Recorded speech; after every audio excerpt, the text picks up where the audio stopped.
الرحمن الرحيم رب اشرح لي صدري ويسر لي أمري واحلل عقدة من لساني يفقهوا قولي لك الحمد يا الله خلقتنا وهديتنا وأنقذتنا من النار الصلاة والسلام عليك يا رسول الله لقد بلغت الرسالة وأديت الأمانة ونصحت الأمة ومحوت الظلم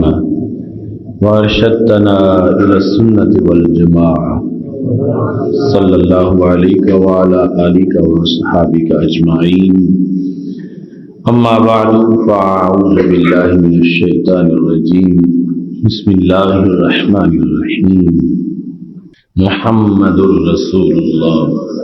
صدق الله العظيم وصدق رسوله النبي الكريم الأمين إن الله وملائكته يصلون على النبي يا أيها الذين آمنوا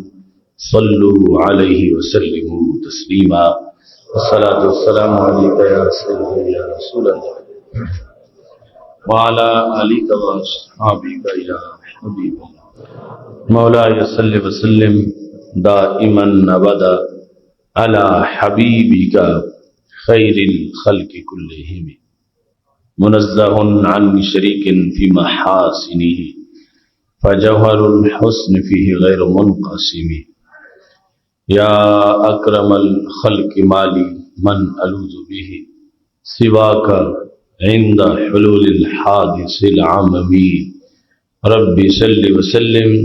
دائما أبدا على حبيبك خير الخلق كلهم اللہ تبارک و تعالی جل جلالہ وعم نوالہ وتم برہانہ وعظم شانہ کی حمد و ثنا اور حضور پر نور شافع یوم النشور دستگیر جہاں غم گسار زمان سید سربراں حامی بے قسم قائد المرسلین خاتم النبیین احمد مجتبی جناب محمد مصطفیٰ صلی اللہ علیہ وآلہ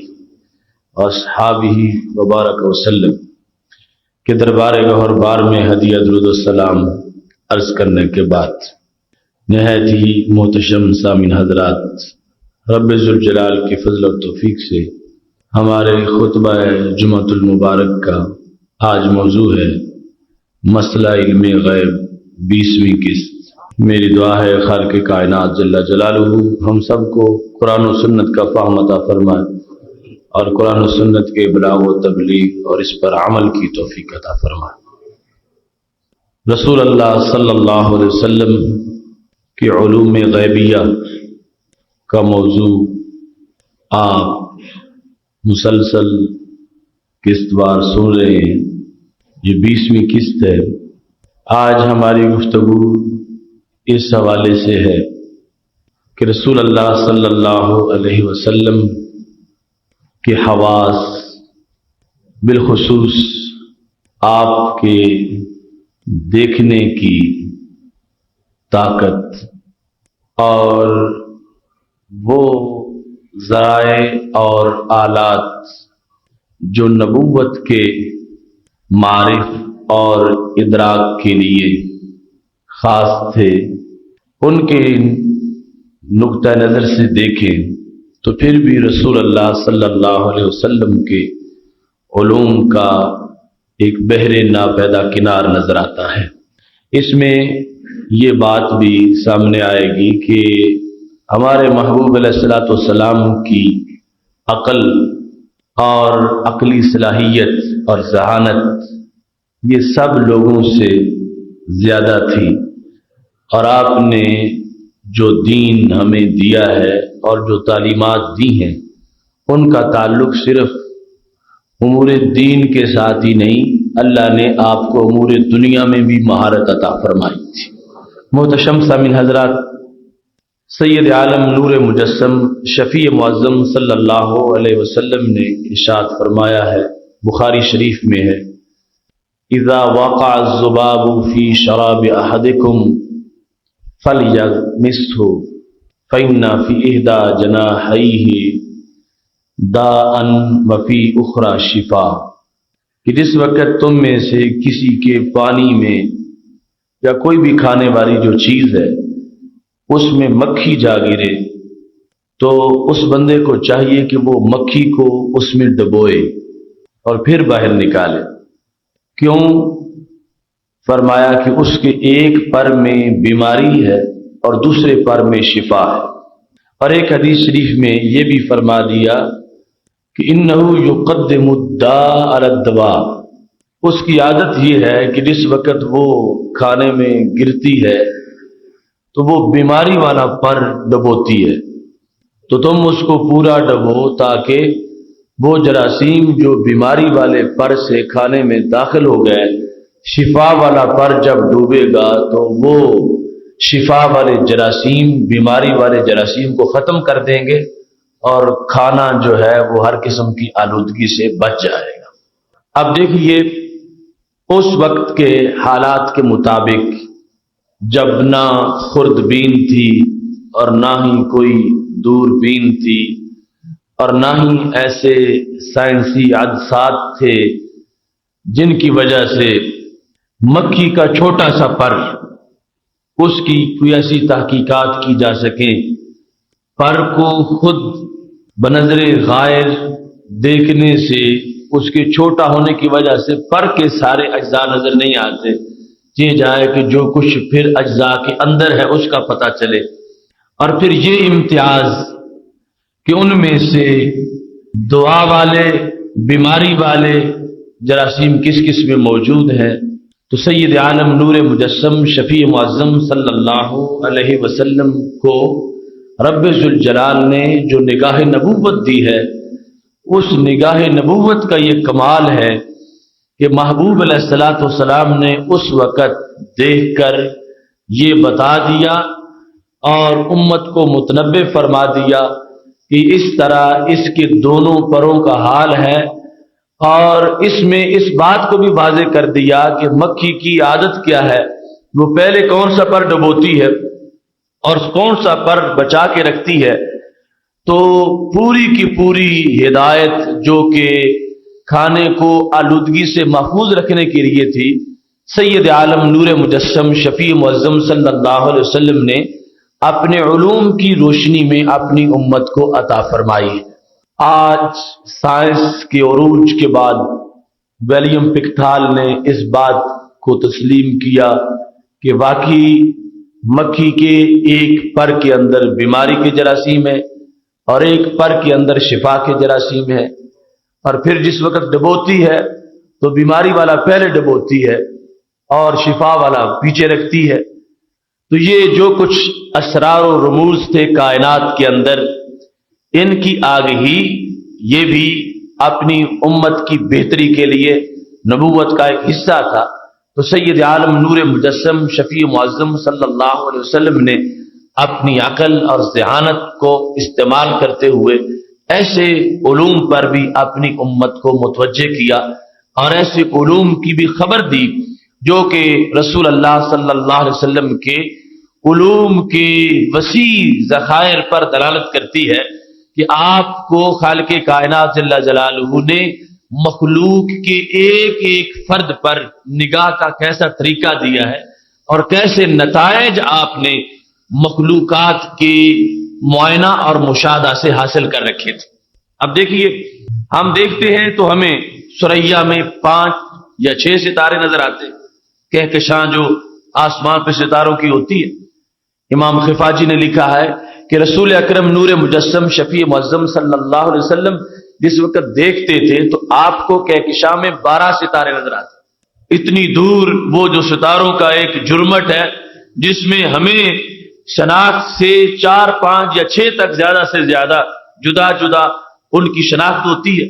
سید عالم نور مجسم شفیع معظم صلی اللہ علیہ وسلم کی نگاہ اتنی تیز ہے، ان میں سے ہر ایک، یعنی ایک تو ہے وہ علوم غیبیہ کا مستقل سلسلہ، ویسے نگاہ کی ایک صلاحیت جو ہے اس میں نبوت کا جو خاصہ ہے اس کے لحاظ سے اتنی تیز نگاہ ہے کہ دور ان کی علیحدہ علیحدہ شناخت رسول اکرم نور مجسم شفیع معظم صلی اللہ علیہ وسلم کی نگاہ کو حاصل ہے۔ اور پھر اس طرح پودوں کے خواص اور افلاک کے مختلف حصوں کا بیان، مختلف جانوروں کی عادات، مختلف جانوروں کی طبیعتیں اور کائنات کے مختلف جو مواد ہیں ان کے اندر جو انرجی ہے، رسول اللہ صلی اللہ علیہ وسلم نے ہر چیز کا کوئی نہ کوئی باب اپنی تعلیمات میں ضرور شامل رکھا ہے۔ اور اس وقت ہی آج سے صدیوں قبل محبوب علیہ الصلوۃ والسلام نے ان کے خلاصے اپنی امت کو بتا دیے۔ اب یہ معاملہ جس میں رسول اکرم صلی اللہ علیہ وسلم فرما رہے تھے کہ مکھی جس وقت کھانے میں گرے اس کو ڈبو اور پھر اس کو نکالو، تو اس کے اندر حفظان صحت کے لحاظ سے جو رسول اللہ صلی اللہ علیہ وسلم کے دل میں امت کا درد تھا اس کا بھی اظہار ہے۔ اور رسول اکرم نور مجسم شفیع معظم صلی اللہ علیہ وسلم کے امور غیبیہ کے لحاظ سے اور نگاہ نبوت کے لحاظ سے جو ادراک کا اعلیٰ زاویہ ہے اس کا انداز بھی موجود ہے۔ اور پھر بڑے جانور تو جانور رہے، حشرات الارض اور چھوٹی چھوٹی مخلوقات کی جو عادتیں ہیں ان کا مشاہدہ بھی نگاہ نبوت کا ایک حصہ ہے کہ جس وقت مکھی آتی ہے پر ڈبوتی ہے تو اس کی عادت کیا ہے اور اس عادت کا بندوں کو نقصان کیا ہے۔ تو رسول اکرم نور مجسم شفیع معظم صلی اللہ علیہ وسلم نے آج جو میڈیکل سائنس کے اندر علاج کا ایک طریقہ تھا کہ ایک جو ہے وہ دوا اصل مرض کے علاج کے لیے ہوتی ہے اور ایک وہ قوت مدافعت کے لیے ہوتی ہے، تو پاک محبوب علیہ الصلوۃ والسلام نے اس وقت اس کا اصول وضع کر دیا تھا اور معین کر دیا تھا کہ دوسرا پر ڈبونے کا اصل مقصد یہ ہے کہ جس وقت وہ بیکٹیریاز آ جائیں گے تو وہ پہلوں کے خلاف جہاد کریں گے، مدافعت کریں گے، جس کے نتیجہ میں وہ کھانا بالکل قابل استعمال بھی ہوگا اور ہر قسم کی آلودگی سے محفوظ بھی ہوگا۔ سید عالم نور مجسم شفیع معظم صلی اللہ علیہ وسلم نے ایک مقام پر چوہوں پر بحث کرتے ہوئے یہ فرمایا، وہ بھی حدیث بخاری شریف میں ہے، فرمایا چوہے کے سامنے اگر اونٹ کا یعنی اونٹنی کا دودھ رکھا جائے تو وہ نہیں پیتا، اگر بکری کا دودھ رکھا جائے تو وہ پیتا ہے۔ اب یہ امتیاز کہ چوہا بکری کے دودھ کو تو استعمال کرتا ہے، اونٹنی کے دودھ کو استعمال نہیں کرتا، یہ رسول اکرم نور مجسم شفیع معظم صلی اللہ علیہ وسلم کی تعلیمات کا وہ حصہ ہے کہ جس میں آپ نے جانوروں کے جو عادات ہیں، ان کی جو چاہتے ہیں، ان کی جو غذائیں ہیں، اس کے لحاظ سے امت کو تحقیقات کی طرف متوجہ کیا ہے۔ اور پھر عادات کے لحاظ سے جو انسانی طبیعتیں ہیں، پاک محبوب علیہ الصلوۃ والسلام فرمانے لگے کہ ان الخیلاء فی اہل الخیل، کہ جو گھوڑوں والے ہوتے ہیں، بندے جن کے گھر گھوڑے ہوتے ہیں، والفدادین اور جو کسان ہوتے ہیں، فرمایا ان کی طبیعتوں کے اندر اصل کے لحاظ سے ایک تکبر ہوتا ہے۔ ان الخیلاء فی اہل الخیل، کہ جس طرح کا ان کا سامان ہوتا ہے، مویشی ہوتے ہیں، اس طرح کی طبیعت بن جاتی ہے۔ یہ آگے علیحدہ اللہ کا فضل ہے کہ کوئی ایسے ماحول میں ہوتا ہوا بھی عاجز مزاج بن جائے۔ دوسری طرف فرمانے لگے وہ سکینہ فی اہل الشیاہ، جو بکریوں والے ہوتے ہیں، بکریوں کو چرانے والے ہوتے ہیں، ان کے دلوں کے اندر عاجزی ہوتی ہے، ایک سکون ہوتا ہے۔ تو یہ جو ایک مسئلہ تھا نفسیات کا، رسول اکرم نور مجسم شفیع معظم صلی اللہ علیہ وسلم جن کا اصل ہر وقت خیال اللہ کے دربار کی طرف ہے، اللہ کے جلووں میں مستغرق ہے، خالق کائنات جل جلالہ کے جمال میں ڈوبے ہوئے ہیں، امت کی بہتری کے لیے امت کو عبادات بتا رہے ہیں، نوافل کے طریقے بتا رہے ہیں اور اصلاح باطن کے کورس پڑھا رہے ہیں، وہاں پر ان چیزوں کو بھی امت کے سامنے نتائج کے طور پر پیش کر دیا کہ بندے کا جیسا ماحول ہوتا ہے، جیسی اس کی ملک میں چیزیں ہوتی ہیں، یا جیسی اس کے دائیں بائیں کی مخلوقات ہوتی ہیں، اس کا ایک اثر اس کی طبیعت میں پڑ جاتا ہے۔ لہذا وہ گھوڑوں کے نخرے اور ان کے انداز سے جو چیزیں ہوتی ہیں باقی مالکوں پر بھی اس کے اثرات مرتب ہو جاتے ہیں، تو پھر تکبر آ جاتا ہے اور وہ بکری کا چھوٹا پن اور اس کی عاجزی،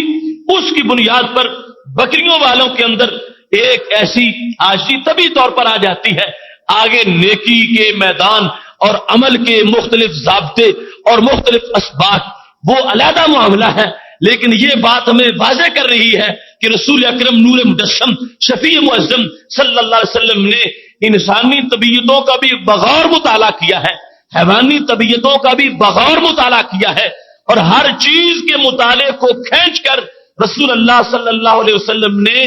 جو اللہ کے دین کا مقصد تھا اس کی طرف لا کے اس کا خلاصہ بیان کر دیا ہے کہ دین کا یہ معاملہ ہے کہ تکبر نہیں ہونا چاہیے، عاجزی ہونی چاہیے. دین کا یہ معاملہ ہے، رسول اکرم نور مجسم شفیع معظم صلی اللہ علیہ وسلم نے عادات کے خواص کو اکٹھا کر کے اور مختلف مخلوقات کے طبائع کو بیان کر کے یہاں سے بھی وہ راہ وضع کی ہے کہ جس راستے کے ذریعے سے بندے کو رب ذوالجلال کا قرب بطریق آسن حاصل ہو سکتا ہے. اور ایسے ہی وہ معاملہ تھا جس وقت سید عالم نور مجسم شفیع معظم صلی اللہ علیہ وسلم نے حضرت ابو ذر غفاری رضی اللہ تعالیٰ عنہ سے پوچھا کہ جب سورج غروب ہوتا ہے تو کدھر جاتا ہے؟ این تذهب، کہاں جاتا ہے؟ یہ بھی بخاری شریف میں. اب اس سوال کا تعلق نظام افلاک کے ساتھ تھا. سورج غروب ہوتا ہے تو کہاں جاتا ہے؟ تو حضرت ابو ذر غفاری رضی اللہ تعالیٰ عنہ کہنے لگے اللہ و رسول عالم، اللہ جانتا ہے اور اللہ تعالیٰ کے رسول صلی اللہ علیہ وسلم جانتے. یہ ادب تھا صحابہ کرام علیہم رضوان کا، کیونکہ یہ معاملہ بھی ایمان بالغیب کا معاملہ ہے اور حقیقت اس میں نبوت کی رہنمائی سے ہی بندہ آگے چل سکتا ہے. خواہ وہ البیرونی جیسا وہ گردش کرنے والا انسان ہو یا سائنسی تحقیقات کے لحاظ سے وہ زمین کے مختلف احوال کو اکٹھا کرنے والا ہو، لیکن بالآخر عقل جو ہے مبہوت ہو جائے گی اور عقل ایک جگہ سکتے میں آ جائے گی. وہاں سے آگے جو فیصلہ ہوگا وہ مشاہدہ نبوت کا ہوگا. تو سید عالم نور مجسم شفیع معظم صلی اللہ علیہ وسلم نے جب پوچھا تو حضرت ابو ذر غفاری رضی اللہ تعالیٰ عنہ نے اپنی طرف سے یہ جواب دے دیا کہ محبوب مجھے تو کوئی خبر نہیں ہے، اللہ تعالیٰ بہتر جانتا ہے اور آپ بہتر جانتے. تو میرے محبوب علیہ الصلوۃ والسلام نے فرمایا تذهب حتی تسجد تحت العرش. یہ جس وقت غروب ہوتا ہے یہ جاتا ہے اور عرش کے نیچے سجدہ کرتا ہے. وتستأذن، اور پھر طلوع ہونے کی اجازت مانگتا ہے اور پھر اللہ اس کو اجازت دیتا ہے اور تب دوسرے دن طلوع ہوتا ہے. اب اس میں بھی عقلی طور پر اگر انسان سوچنے لگے تو کئی سوال پیدا ہو سکتے ہیں کہ جس وقت آج یہ ہے کہ ہم دیکھتے ہیں ادھر سے غروب ہوتا ہے اور کہیں طلوع ہو جاتا ہے. جن ممالک میں اس وقت رات ہے، جب ہماری رات ہوگی تو ان کا دن ہو جائے گا. پھر اس وقت ہمارے ہاں سورج غروب ہو گیا، وہاں طلوع ہو جائے گا، تو پھر عرش کے نیچے کیسے پہنچے گا؟ سجدہ کیسے کرے گا؟ اور جس وقت ان کے ہاں سے غروب ہوگا ہمارے ہاں طلوع ہو جائے گا، تو پھر وہ چھٹی اس کو کیسے ملے گی جب عرش کے نیچے پہنچے اور سجدہ کرے اور اس کے بعد پھر اگلے سفر کی اس کو اجازت مل جائے؟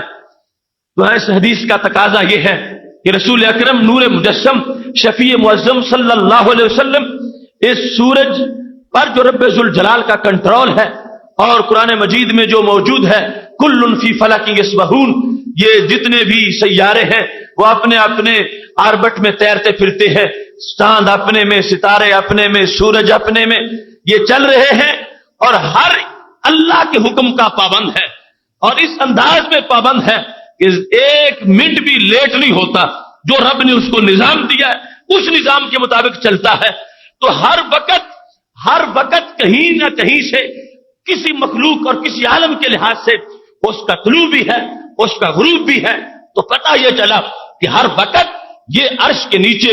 اللہ کے حضور سجدہ ریز ہو رہا اور اجازت بھی مانگ رہا ہے، اجازت کو دی جا رہی ہے، دنیا چل رہی ہے. تو یہ مقصد تھا کہ یہ آسمان کا سورج اس کائنات کو آباد رکھنے میں جس وقت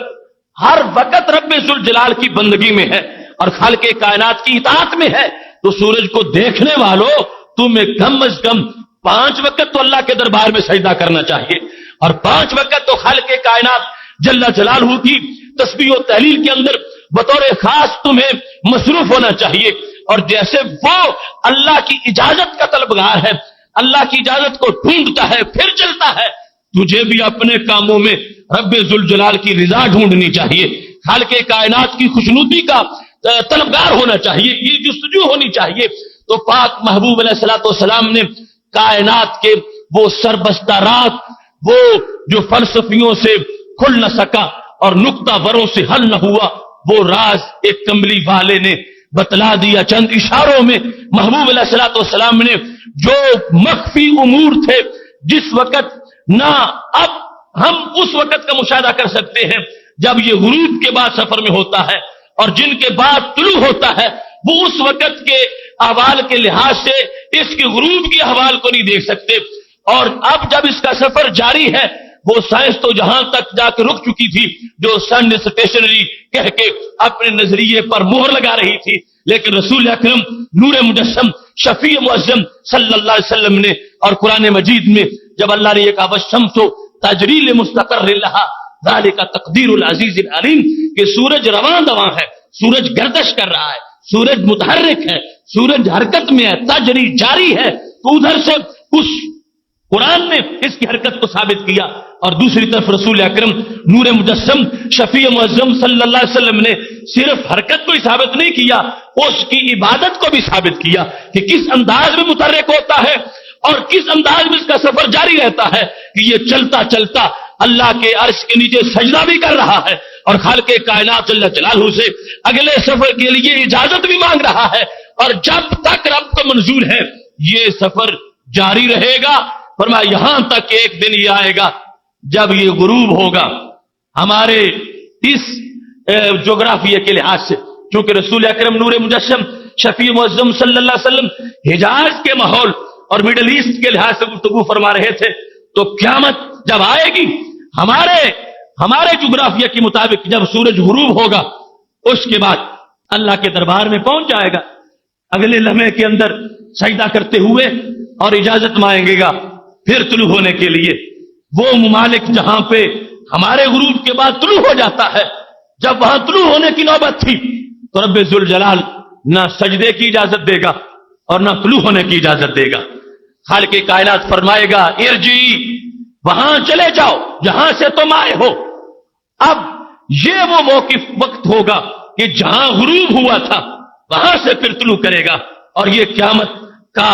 وہ منظر ہوگا کہ جو مغرب سے سورج طلوع ہو جائے گا تو سید عالم نور مجسم شفیع معظم صلی اللہ علیہ وسلم نے اس وقت کے ماحول کے مطابق، جب نہ رصد گاہیں تھی، نہ یہ جغرافیہ کے علوم تھے، اور نہ علم الافلاک کے مختلف اسباق تھے، اور نہ ہی چاند کے مطابق اور سورج کے مطابق یہ نظریات تھے جو بعد میں جنہوں نے جنم لیا، پاک محبوب علیہ الصلوۃ والسلام کی نگاہ نبوت نے وہ اسرار و رموز واضح کیے جو قیامت تک کی سائنس اور سوچ کے بھی فیصلے حتمی نہیں ہو سکتے۔ تو یہ ایک مستقل سلسلہ ہے علوم نبوت کا، جس سے یہ پتہ چلتا ہے کہ جن لوگوں نے نبوت کا کیلیبر بالکل محدود کر رکھا ہے کہ یہ صرف شاید نماز روزے کے چند مسائل کا نام نبوت کا علم ہے، تو یہ محبوب علیہ الصلوۃ والسلام کے فرامین واضح کر رہے ہیں کہ نبوت کا نالج اور علوم نبوت جو ہے ان کا دائرہ بڑا وسیع ہے، یہاں تک کہ سارے لوگوں کی تحقیقات قیامت تک جتنی ہوں گی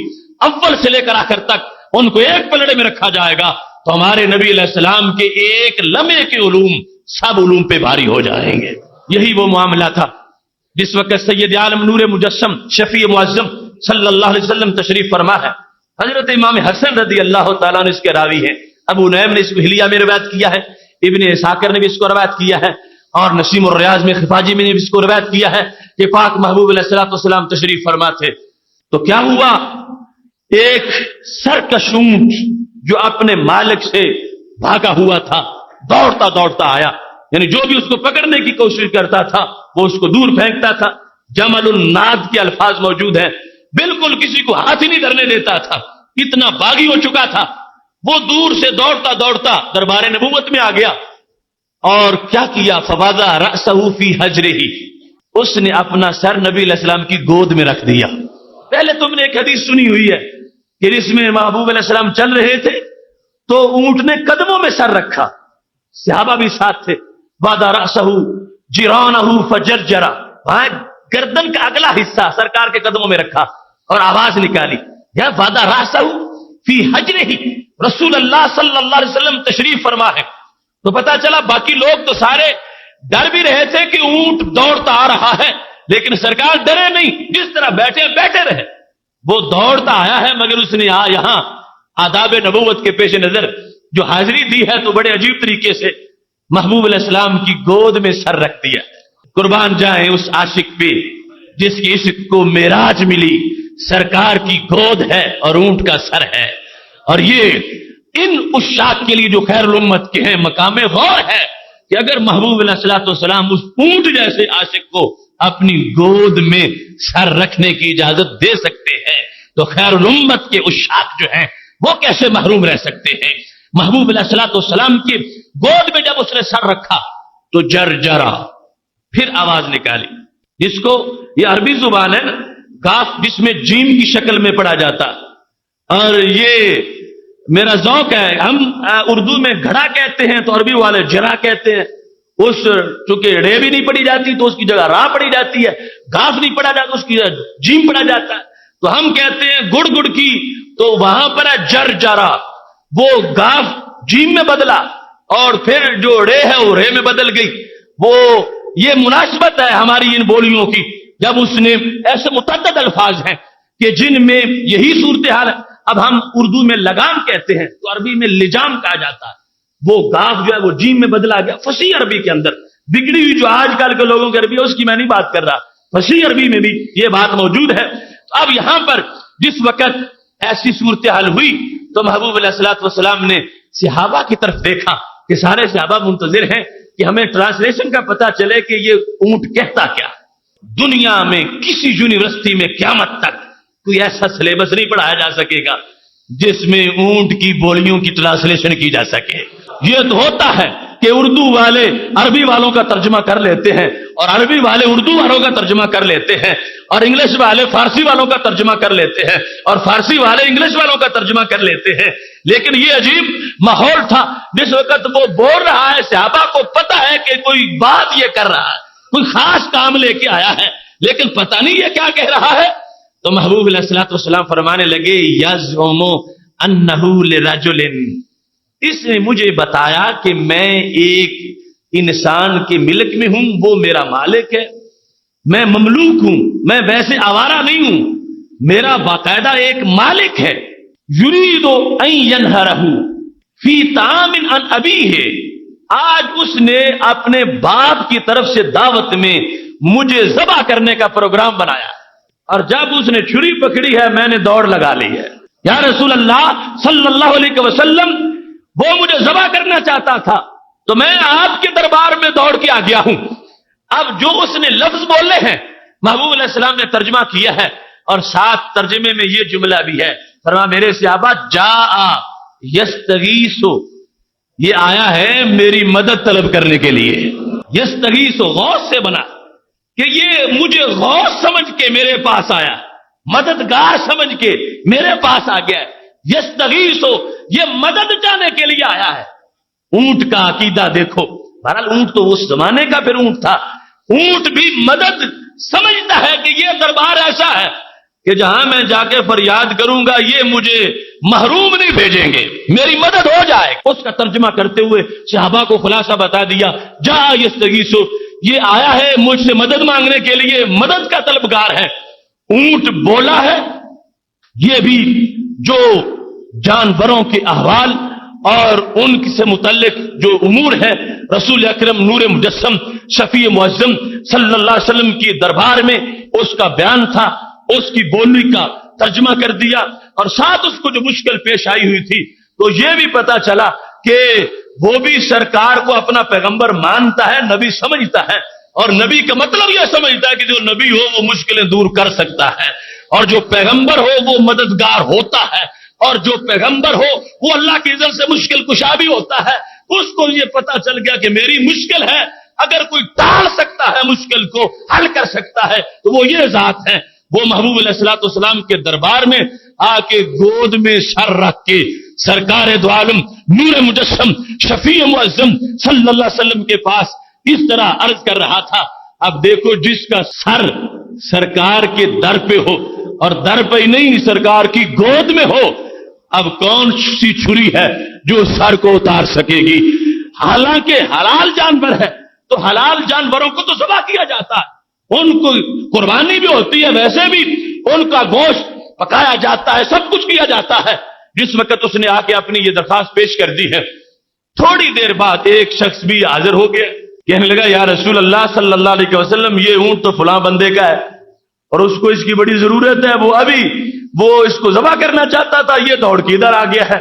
تو جو خبر پہلے سرکار دے چکے تھے اس کے آنے سے وہ پھر بندہ بھی، وہ صحابی بھی، انہوں نے بھی آ کے اس کی تفصیل بیان کر دی کہ یہ فلاں کا ہے، کتنی دور سے بھاگا ہے اور یہاں پہنچا ہے، اور وہ تو انتظار میں ہے کہ ہم اس کو کہاں سے پکڑیں، ادھر مل گیا ہے تو اس کو اجازت دو کہ میں پکڑ کے لے جاؤں۔ تو محبوب علیہ السلام نے فرمایا نہیں، اسے بلاؤ جو اس کا مالک ہے، اس کو میں نہیں بھیجوں گا، اسے یہاں بلاؤ۔ طالب الیہ النبی صلی اللہ علیہ وسلم، سرکار نے اس کو بلا لیا۔ جب وہ پہنچا فرمایا میرے صحابی،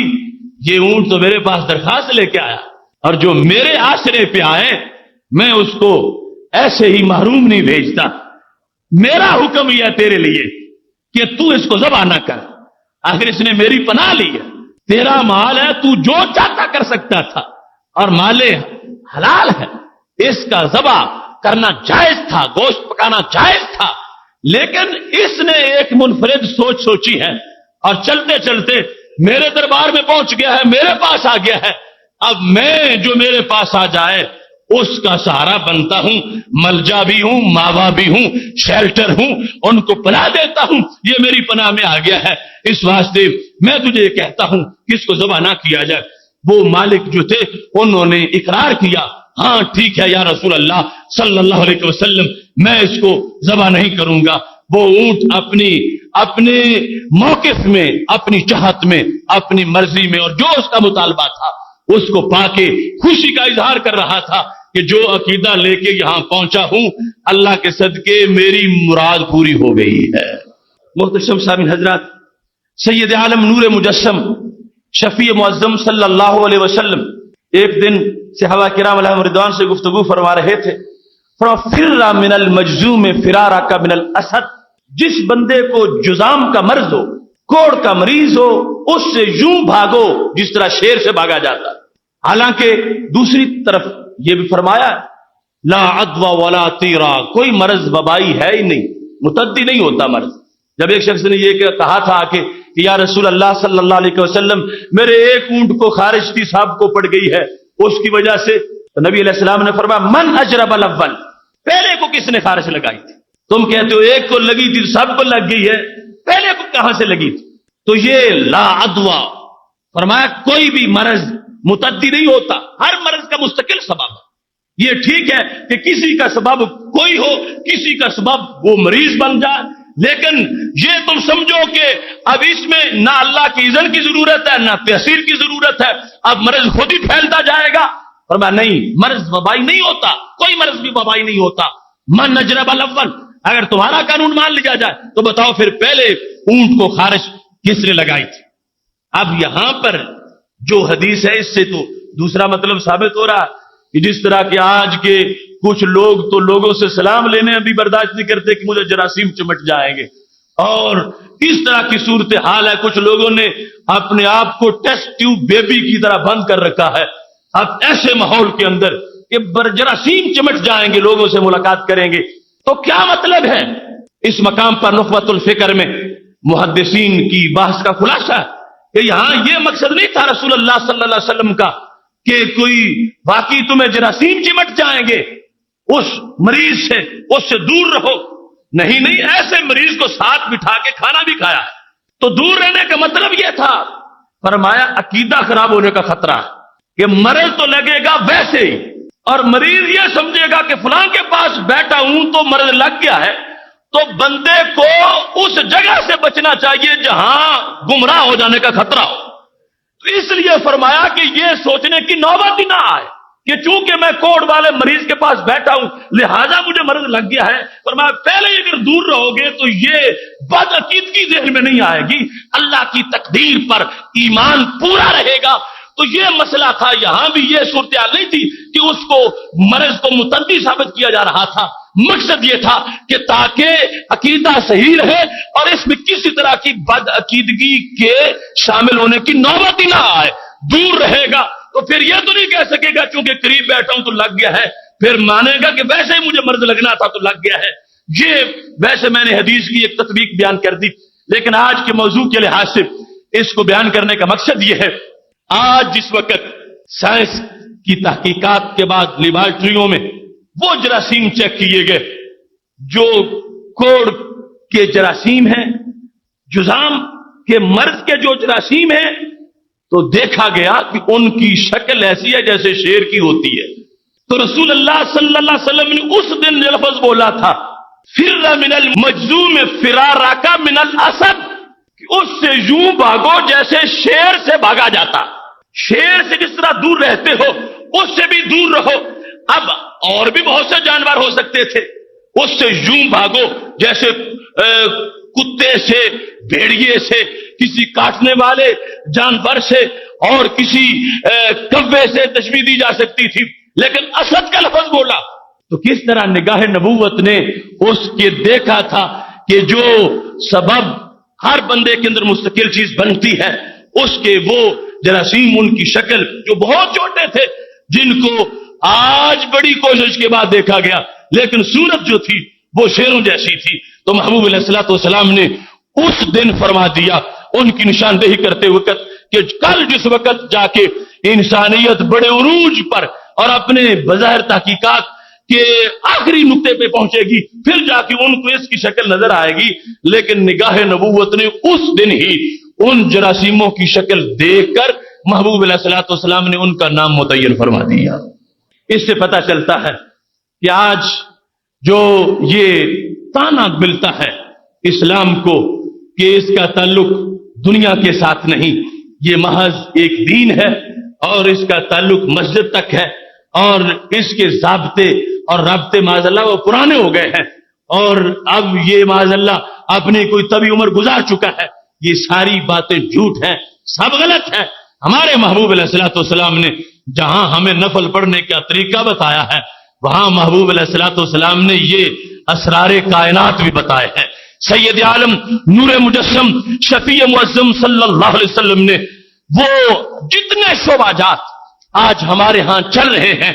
ہر شعبہ کے بارے میں آپ کی تعلیمات ہیں، ہر شعبہ کے بارے میں ایسے اصول ہیں کہ جن کو دیکھ کر آج لوگوں کا وجدان جو ہے وہ فجر کرتا ہے کہ کس انداز میں رسول اکرم نور مجسم شفیع معظم صلی اللہ علیہ وسلم نے آج سے صدیوں قبل ان امور کی وضاحت کر دی تھی۔ مجھے 3 سال ہو گئے، میں ایوب ایگریکلچر انسٹیٹیوٹ فیصل آباد میں ایک لیکچر کے لیے جاتا ہوں، سالانہ پروگرام ہوتا ہے، وہاں بایو ٹیکنالوجی کا جو شعبہ ہے اس کے اندر یہ ریسرچ جاری ہے کہ مختلف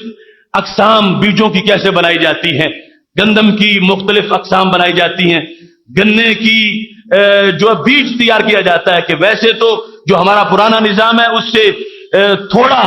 فائدہ ہوتا ہے، یعنی بہت سا کماد جو ہے وہ کھپانا پڑتا ہے، پھر فصل اس سے تیار ہوتی ہے، تو یوں بیج تیار کیا جائے جس طرح کہ چاول کا بیج ہوتا ہے یا گندم کا بیج ہوتا ہے۔ اس پروسیس سے انہوں نے کافی چیزیں حاصل کر لی ہیں، کیلے پر تحقیق ہوئی اور کپاس پر تحقیق ہوئی۔ تو وہاں پر گفتگو میں جس وقت وہ تعبیر نخلا والی حدیث جو ہے وہ میں نے پیش کی 1 سال کے اندر کہ رسول اکرم نور مجسم شفیع معظم صلی اللہ علیہ وسلم نے جس وقت مدینہ شریف کے لوگوں کو یہ دیکھا کہ وہ پیوند کاری کرتے ہیں اس انداز میں، تو پھر پھل بڑھتا ہے اور پھل پکتا ہے کھجوروں کا، وہ سرکار نے دیکھا تو روک دیا، فرمایا ایسا نہ کرو۔ نتیجہ کیا نکلا؟ ان کو کوئی پیداوار حاصل نہ ہوئی۔ انہوں نے شکایت کی، یا رسول اللہ صلی اللہ علیہ وسلم آپ نے تعبیر نخلا سے روکا تھا تو اس سے تو ہماری آمدنی ختم ہو گئی، کچھ پیدا ہی نہیں ہوا۔ یہ حدیث شریف ہے جو لوگ پیش کر کے کہتے ہیں کہ معاذ اللہ ان کو دنیا کے امور کا پتہ نہیں تھا، دنیا چلانے اور دنیا کے امور کے بارے ہم خود کر لیں گے۔ تو محتشم سامعین حضرات، آج بایو ٹیکنالوجی کی تحقیق نے یہ ثابت کیا، اور اس سے پہلے ہم نے کتابوں میں پڑھا تھا کہ یہ لفظ سرکار نے غصے میں بولے کہ چاہیے تھا صحابہ تمہیں کہ صبر تو کرو. 1 سال کے بعد تم نے کہہ دیا کہ ہمیں کچھ حاصل نہیں ہوا اس طریقے سے, تمہیں صبر کرنا چاہیے تھا. 2 سال دیکھتے, 3 سال دیکھتے, اور تمہیں پتا چلتا کہ یہی طریقہ سب سے اچھا طریقہ ہے. انتم اعلم بامور دنیاکم, سرکار نے غصے میں آ کر فرمایا, یہ نہیں فرمایا کہ ٹھیک ہے دین مجھ سے لے لو, دنیا کے فیصلے خود کرو. نہیں, دوسرے مقام پہ خود یہ فرمایا ہے جئتکم بامر الدنیا والآخرہ, لوگوں میں تمہارے پاس آخرت لے کے آیا ہوں اور دنیا بھی لے کے آیا ہوں. میں تمہاری دنیا کا بھی رہبر ہوں, میں تمہاری آخرت کا بھی رہبر ہوں. جئتکم بامر الدنیا والآخرہ, میں دنیا اور آخرت دونوں کا رہبر بن کے آیا ہوں. تمہیں ہر مسئلہ دنیا کا بھی بتاؤں گا, ہر مسئلہ دین کا بھی بتاؤں گا. جو کائنات کے اسرار و رموز ہے وہ بھی سب کچھ تمہیں پڑھاؤں گا اور عطا کروں گا. تو یہ سرکار کا جو غصے کے لہجے میں جملہ تھا, اس کو دوسری طرح مفہوم واردات کر کے, حدیث کے مفہوم پہ واردات کر کے, اس کو آج کے نوم نہاد روشن خیال اور دانش مرد اپنا مطلب نکالنا چاہتے ہیں. ہم یہ واضح کرنا چاہتے ہیں کہ ہمارے نبی علیہ الصلوۃ والسلام جس وقت یہ فرماتے ہیں انا اعلمکم باللہ, لوگوں تم سب مل جاؤ, تمہیں اللہ کا اتنا پتہ نہیں جتنا مجھے اللہ کا پتہ ہے, میں تم سب کے مقابلے میں اللہ کو زیادہ جانتا ہوں. تو جو ذات اللہ کو زیادہ جانے اللہ کی مخلوق کو کم جانے, یہ کیسے ہو سکتا ہے؟ خالق کا علم, اس کی تمہید میں مخلوق کا علم آتا ہے. ساری مخلوقات کا علم, جتنے اسرار ہیں, جتنے خواص ہیں چیزوں کے, جو کچھ بھی ہے, یہ جاننے میں بھی ہمارے نبی علیہ الصلوۃ والسلام کا پہلا نمبر ہے. اور اسی مفہوم میں اس حدیث کو سمجھا جائے گا کہ جب محبوب علیہ الصلوۃ والسلام نے فرمایا تھا ناولنی الذرا, مجھے بکری کی دستی دو, صحابی نے ایک بکری پکائی ہوئی تھی, ایک دستی دے دی. پھر فرمایا ناولنی الذرا, مجھے بکری کی دستی دو, دوسری دے دی. پھر فرمایا ناولنی الذرا, مجھے بکری کی دستی دو. تو صحابی کہنے لگے محبوب 2 ہی دستیاں ہوتی ہیں بکری کی, اگلی ٹانگیں 2 ہی ہوتی ہیں, اب میں کہاں سے لاؤں؟ تو محبوب علیہ السلام نے فرمایا لو ناولتنی ما زلت تناولنی, اگر تو نکالتا جاتا تو نکلتی جاتی, میں لاکھ مانگتا لاکھ نکلتی, خود پیدا ہوتی, خود ماں سے وجود میں آتی, خود پکتی. تو یہ ہے سرکار کو ماننے کا طریقہ کہ اس پر وہاں بھی وہ تعبیر نخلا میں بھی جلدی نہیں ہونی چاہیے تھی. سرکار کا یہ موقف تھا. جیسے اب یہاں فرمایا کہ تم نے جلدی کہہ دیا کہ 2 ہی تھی, میں نے دے دی ہے. فرمایا تمہارا کام میرے کہنے پر نکالنا تھا. لو ناولتنی ما زلت تناولنی, یہ میرے رب کا مجھ پہ کرم ہے, میں جتنی بار مانگتا اتنی دستیاں اس دیگچے سے باہر آ جاتی ہیں. اس واسطے تو وہ بایو ٹیکنالوجی کے جو محققین ہیں انہوں نے مجھے بتایا کہ ہمارا اس حدیث پر اتنا واضح ایمان ہے جو تم نے ہمیں اس کی تشریح بتائی کہ اس میں تو سرکار نے جھڑکی کے طور پر ان کو کہا تھا, یہ نہیں تھا کہ دنیا کے فیصلے تم خود جانتے ہو. کہنے لگے آج ہم جو طریقہ اپنا رہے ہیں جس کی وجہ سے ہم مختلف اقسام تیار کرتے ہیں بیجوں کی, گندم کی مختلف اقسام بناتے ہیں, اور اس کے علاوہ ہم دیگر مختلف بیج تیار کر رہے ہیں ان چیزوں کے جن کے ویسے ان کے اجزاء لے کر ان کو کاشت کیا جاتا تھا, اب بیج ان کا تیار کر رہے ہیں. تو ہمارے سامنے جو مینارہ نور ہے وہ حدیث تعبیر نخلا ہے جو رسول اکرم نور مجسم شفیع معظم صلی اللہ علیہ وسلم نے طریقہ دیا تھا. اس طریقے کے مطابق آج جس وقت ہم چلے ہیں تو ہمیں نئی اقسام ملی ہے, اور اس تحقیق سے ہمارا عقیدہ اس حدیث کی اس حیثیت پر مضبوط ہو گیا ہے کہ اگر واقعی وہ لوگ صبر کرتے تو یقیناً ان کی پیداوار کئی گنا زیادہ ہو جاتی. محتشم سامعین حضرات, اس واسطے اپنی گفتگو کو اس حدیث پہ ختم کرنا چاہتا ہوں جس کو وہب بن منبہ نے روایت کیا ہے. اس کو ابو نعیم نے حلیہ میں لکھا ہے اور ابن عساکر نے بھی اس کو روایت کیا ہے. وہب بن منبہ وہ عالم دین ہے جو پہلی آسمانی کتابوں کے بھی ماہر تھے. کہنے لگے قرأت واحدا و سبعین کتابا, میں نے 71 کتابیں پڑھی ہیں. وہب بن منبہ کا قول ہے میں نے قرأت واحدا و سبعین کتابا, 71 کتابیں, یعنی جن میں وہ جن کو ہم کتب کہتے ہیں وہ بھی ہیں, انبیاء پر اترنے والے صحیفے بھی ہیں, سارے کے سارے. واحدا و سبعین کتابا فوجدت فی کلھا, ان 71 میں سے ایک بھی ایسا نہیں ہے جس میں یہ بات جو میں کر رہا ہوں موجود نہ ہو. ہر کتاب کے اندر یہ بات موجود ہے کیا ان اللہ لم یوت جمیع الخلائق من العقل فی جنب عقل محمد صلی اللہ علیہ وسلم الا کحبۃ رمل من بین جمیع رمال الدنیا. فرمایا ان 71 کتابوں کے اندر یہ لکھا ہوا ہے کہ رب ذوالجلال نے جب دنیا میں عقل تقسیم کی تو اللہ تعالیٰ نے ساری مخلوقات کو، سارے انسانوں کو، انبیاء کرام اور رسولوں کو، شہیدوں اور صدیقوں کو جتنا بھی عقل اللہ نے دی ہے، ساری عقلیں ہمارے نبی علیہ السلام کی عقل کے مقابلے میں یوں ہیں جیسے دنیا کے ساری ریت کے مقابلے میں ریت کا ایک ذرہ ہوتا ہے. کحبۃ رمل من بین جمیع رمال دنیا، پوری کائنات کی ریت ایک طرف ہو اور اس کے مقابلے میں ایک دانہ ریت کا ایک طرف ہو. تو وہب بن منبہ کہنے لگے یہ 71 کتابوں میں میں نے پڑھا ہے کہ ایک طرف ہمارے نبی علیہ السلام کی عقل ہے، دوسری طرف حضرت آدم علیہ السلام سے لے کر حضرت عیسیٰ علیہ السلام تک تمام انبیاء کرام علیہ السلام کی عقل، اور پھر ہر دور کے لوگوں کی عقول، کائنات کے زیرک اور کائنات کے ذہین اور فطین لوگ، ان سب کی عقلیں کب سے لے کر کہتے ہیں من بدء الدنیا الی منتہا، شروع سے لے کر قیامت تک جتنی عقلیں بٹ چکی ہیں اور جتنی ابھی بٹیں گی، سب کی سب ہمارے نبی علیہ السلام کی عقل کے مقابلے میں یوں ہیں جیسے جمیع ریت کے مقابلے میں ریت کا ایک ذرہ ہوتا ہے. اب دیکھیے ایسی عقل کے بارے میں کوئی منہ کھولے اور کہے کہ یہ فیصلہ یہ ایسا تھا، یہ ایسا تھا، اور یہ سنت جو ہے اس میں یہ تبدیلی ہو جانی چاہیے اور اس طریقے میں یوں ہو جانا چاہیے. رسول اکرم نور مجسم شفیع معظم صلی اللہ علیہ وسلم کی عقلی پاور، عقلی قوت وہ ساری کائنات کے لوگوں سے، وہ دیکھیے ایک طرف جو اللہ تعالیٰ کے علم کی مثال بیان کی جاتی ہے، یہ اللہ کا علم یوں ہے مخلوقات کے مقابلے میں جیسے ایک سمندر سے اگر ایک چڑیا پانی چونچ میں لیتی ہے تو جتنا اس کی چونچ میں آیا ہے یہ ساری مخلوقات کا ہے، اور اللہ کا علم وہ ہے جو پورا سمندر ہے. اس کے مقابلے میں سارے انبیاء کرام علیہ السلام، ساری مخلوقات کے علم کی یہ حیثیت ہے. اور دوسری طرف اللہ تعالیٰ نے رسول اکرم نور مجسم شفیع معظم صلی اللہ علیہ وسلم کو جو علم دیا ہے اور جو عقل دی ہے، اس کے مقابلے میں باقی مخلوقات کا حساب یہ ہے کہ تمام مخلوقات جو ہیں ان کی یہی حیثیت ہے کہ جس طرح جمیع رمال دنیا کے مقابلے میں ریت کا ایک ذرہ ہوتا ہے، وہ جس انداز میں ہے ایسے ہی تمام لوگوں کی عقلیں اور ان کے علم ہمارے نبی علیہ السلام کے علم کے مقابلے میں ہے. کہنے لگے وَأَنَّ مُحَمَّدًا صلی اللہ علیہ وسلم. ابھی ان کا بیان ختم نہیں ہوا جو وہ کہتے ہیں میں نے 71 کتابوں میں پڑھا، کہتے ہیں اس میں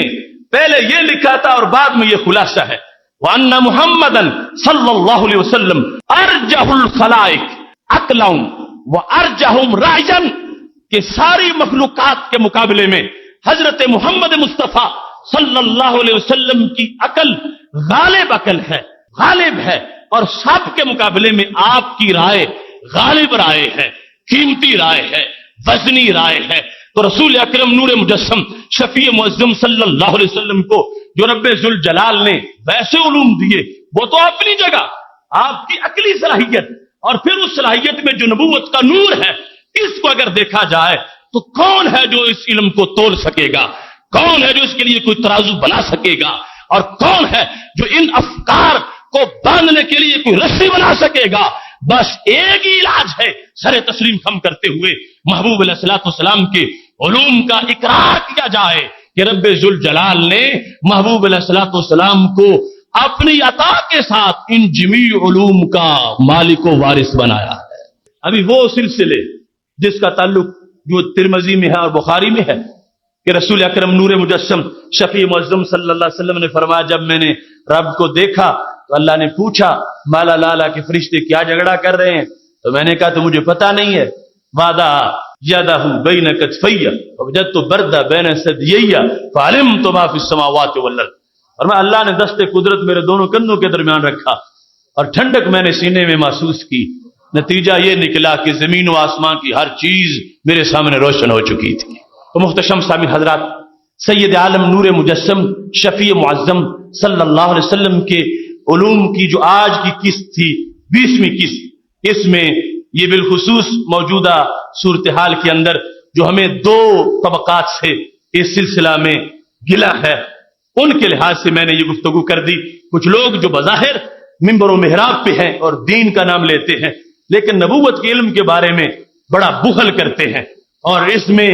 وہ ہر وقت اس کوشش میں ہے کہ کم سے کم بیان کیا جائے، کم سے کم بیان کیا جائے، اور کم سے کم، حالانکہ ان کے پاس کوئی ایسا پیمانہ نہیں ہے کہ جس سے یہ بتا سکے اتنا تھا اتنا نہیں تھا۔ جب اللہ تبارک و تعالیٰ نے دروازے کھلے رکھے ہیں، اوحا الی عبدی ما اوحا،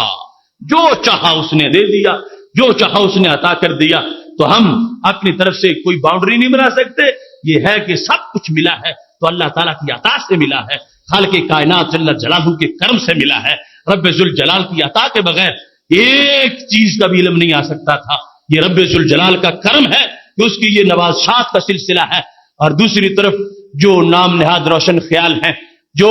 غیروں کی گود میں بیٹھ کر اسلام کو مشق ستم بنا رہے ہیں، اسلامی تعلیمات کو معاذ اللہ وہ اوور ہال کرنے کی غرض سے ورکشاپ میں لے جانا چاہتے ہیں، اور آپریشن تھیٹر کے اندر اس دین کو داخل کر کے اس پر اپنے تمام تجربات جو ہیں نام نہاد فکر کی روشنی میں مکمل کرنا چاہتے ہیں۔ تو ہم ان لوگوں کی رہنمائی کے لیے بھی دین کا یہ حصہ پیش کر رہے ہیں کہ ہمارے نبی علیہ الصلوۃ والسلام نے کوئی کمی نہیں چھوڑی، کوئی کوتاہی نہیں کی، سب کچھ سامنے تھا۔ قیامت تک کی حالات کو دیکھ کر دین وضع کیا ہے، دین دیا ہے۔ رب ذوالجلال کا دیا ہوا دین وہ ازل سے قیامت تک کے احوال کو دیکھ رہا تھا، لہذا نہ اسے ادھورا کہا جائے، نہ اس کو پرانا کہا جائے، اور نہ ہی اس کو ایسا بازیچہ اطفال بنایا جائے کہ جو اٹھے اس پر رائے زنی شروع کر دے اور اپنی طرف سے اپنی ناقص عقل جو ہے اس کو سامنے لا کے دین پر وہ معاذ اللہ مختلف جملے کسنا شروع کر دے۔ عافیت اسی میں ہے، عقل کو قربان کر کے اس دین کے سامنے تابع کر کے اس کو مانا جائے جو حضرت علی اور مرتضیٰ رضی اللہ تعالیٰ عنہ نے اپنی تعلیمات میں واضح کیا تھا۔ فرمانے لگے تھے اگر دین قیاس کا نام ہوتا اور عقل کا نام ہوتا تو میں موزوں پہ مسح کرتے وقت نچلی طرف مسح کرتا، کیونکہ زمین کے ساتھ تو وہ طرف لگتی ہے، اسے کچھ دھونا چاہیے، اسے ستھرا کرنا چاہیے۔ فرمایا کبھی بھی مسح ہم نیچے نہیں کرتے، اوپر والے طرف کرتے ہیں۔ کیوں؟ فرمایا دین عقل کا نام نہیں، دین اللہ کے فرمان کا اور محبوب علیہ السلام کے فرمان کا نام ہے۔ جو عقل کو سمجھ آئے پھر بھی ٹھیک ہے، نہ سمجھ آئے پھر بھی ٹھیک ہے۔ اس بنیاد پر دین پر چلنے کی اور عمل پیرا ہونے کی ضرورت ہے۔ وآخر دعوانا الحمدللہ رب العالمین۔